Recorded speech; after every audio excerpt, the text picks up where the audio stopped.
In this problem, we are calculating the energy for the transport of charged species, ions. And specifically, we are asked to calculate the energy change for pumping sodium ions and potassium ions by sodium potassium ATPase, so sodium potassium pump. This word pumping tells us that the transport is active, meaning that if ATP is not supplying this energy, the transport of ions across the membrane would not be spontaneous. So that provides us with some hints regarding what is the direction of the transport. And specifically, because sodium concentration here, as you can see, is higher in the extracellular space and then inside the cell, pumping of it would be in the direction of a higher concentration. So we have the following stoichiometry for this process. So we'll have 3 sodium ions transporting from inside the cell to the outside.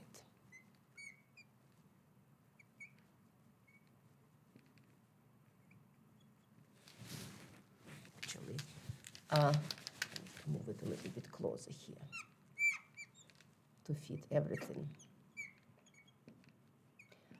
Then potassium ions, as we can see, are more abundant inside the cell. So again, pumping those ions would be in the direction against their concentration gradient. So we need to add 2 potassium ions, because that's the stoichiometry of that pump. We need to remember that 3 sodium ions are exported at the same time as 2 potassium ions are imported in the cell.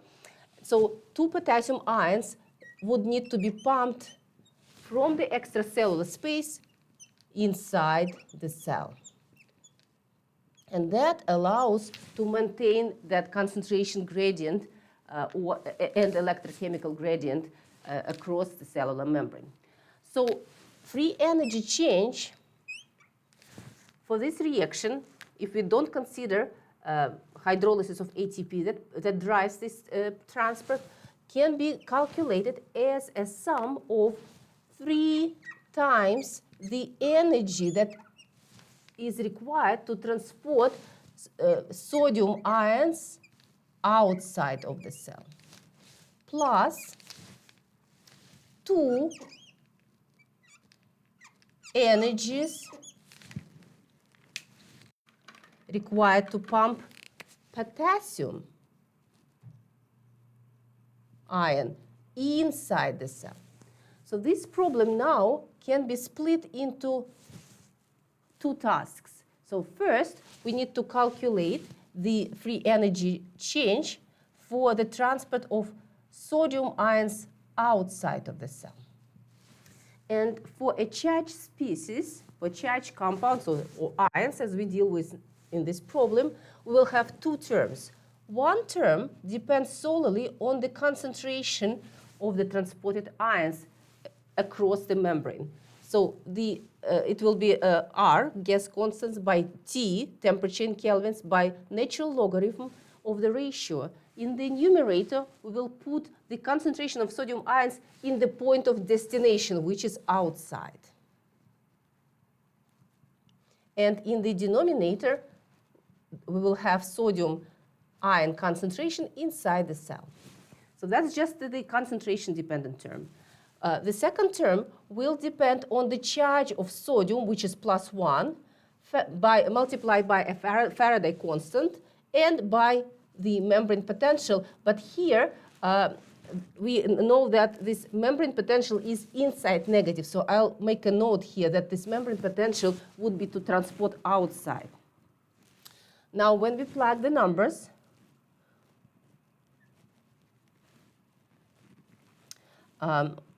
we will have 8.314 by the temperature, which is given to us already in kelvins. By logarithm, the concentration of sodium ions outside in the extracellular space would be 150, And I will leave here millimolar because, again, my units will be the same for the extracellular and intracellular concentration. The intracellular concentration of sodium ion is 12 millimolar. Now, the charge for sodium is +1. I'll put it +1 here, multiplied by the Faraday constant, 96,485, and multiplied by the membrane potential, which is positive now. So we will need to put it in volts. It is given to us in millivolts, like that. And we can continue calculating it. And I calculated it already. So 30, I calculated already the total energy for 3. So I will have here, let's see.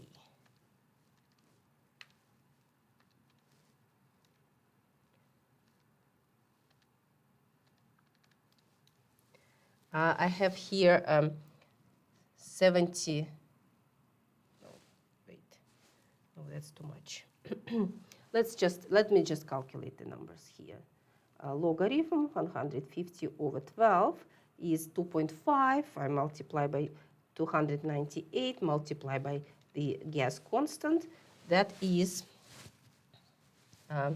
6257.7 plus, now I will have two positive second term, because we are talking about transporting outside, and the membrane is inside negative. So I have here 6,561, and if I add those two numbers together,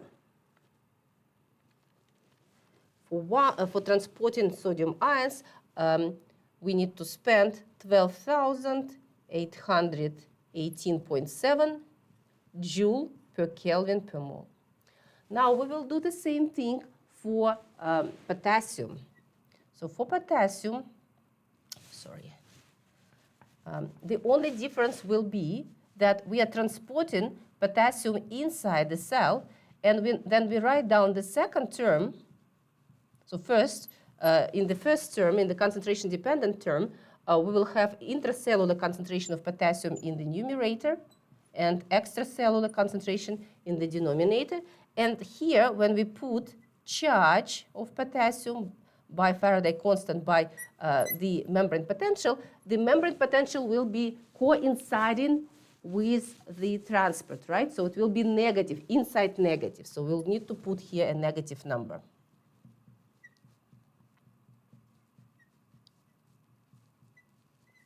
The concentration of potassium ion inside the cell is 140. Again, I will keep it in millimoles here because the units for the extracellular and intracellular concentration will cancel out. The charge is +1, Faraday constant in 96,485, and I need to multiply by a negative value in volts. And that will be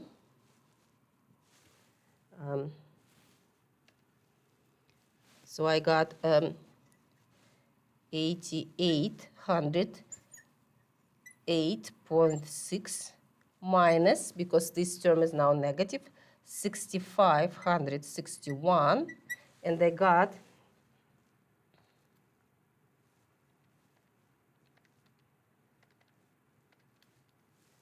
a positive value still, but very small value, 2,447.6 joule per Kelvin per mole. So now to answer our question, we just need to tally those numbers. So it will be 3 by, let me convert everything in kilojoule because I don't have here enough space to put everything. So we'll have 3 by 12.8 kilojoules plus 2 by 2.2 kilojoules. And that gives me the total energy demand for this process as 45 kilojoule per mole. I rounded up a little bit. So that will be our final answer.